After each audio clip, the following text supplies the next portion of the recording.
Today began like any other day. We all woke up in a good mood and went around doing our daily routine, carrying on with life. I was on my way to school. It was like every other day, except these odd men that walked past me.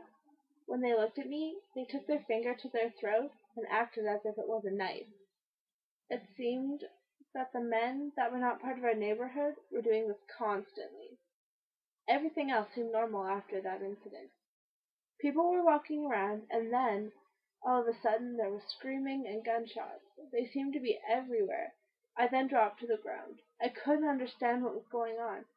I didn't know what to do. I tried to stand up and run to the building. When I stood up, I fell again from the excruciating pain in my leg. I crawled to the closest building. I looked around in horror. Everything I had known is being destroyed. All of a sudden, a bunch of men came running towards my group of friends and myself. They had huge guns. They started grabbing all of the boys. As one of my friends started to struggle, they pushed him to the ground and shot him. That is one image that I will never be able to erase from my memory. There were dead bodies everywhere. The smell was so horrid, words cannot even describe the stench. It was the worst thing I have ever experienced. I would never wish that upon anyone. There was so much happening at once. It was impossible to think. The sound of gunfire, people dying, and the screaming drowned out all other thoughts. I wanted to run to my family. I wanted to tell them the horror I had seen and to see if they were safe. Eventually, I made it back to my family's home, but my biggest fear was now confirmed. I was the only one that had survived the attack. When they had told me, it felt like I was shot with another bullet. Everything was ruined so quickly. I was in utter shock. I broke down. I didn't realize I was crying at first.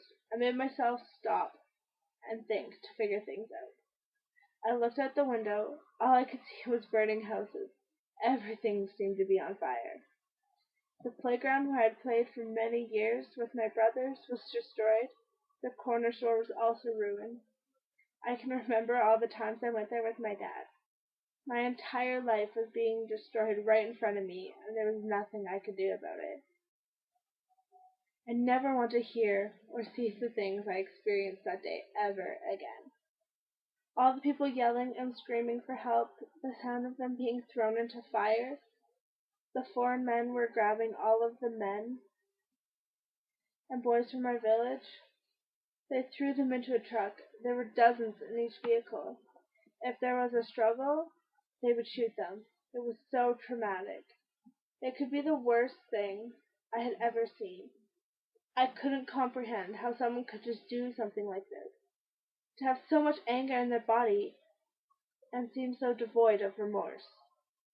I just wish I could disappear or do something to help. I felt so useless. There should have been something I could have done. I remember all the things that happened that dreadful day. I can remember the smell and the sounds vividly. Events that occurred that day replayed my dreams, causing unbearable nightmares. I remember it as if it were yesterday. I used to think we are all here for a purpose, we fulfill what we are meant to do, and we die. I now believe that this life ends all too quickly, and we may never be able to fulfill what we are destined to. After all the foreign men left, you could not even hear the sound of the birds chirping, because they had flown away. There was nothing left.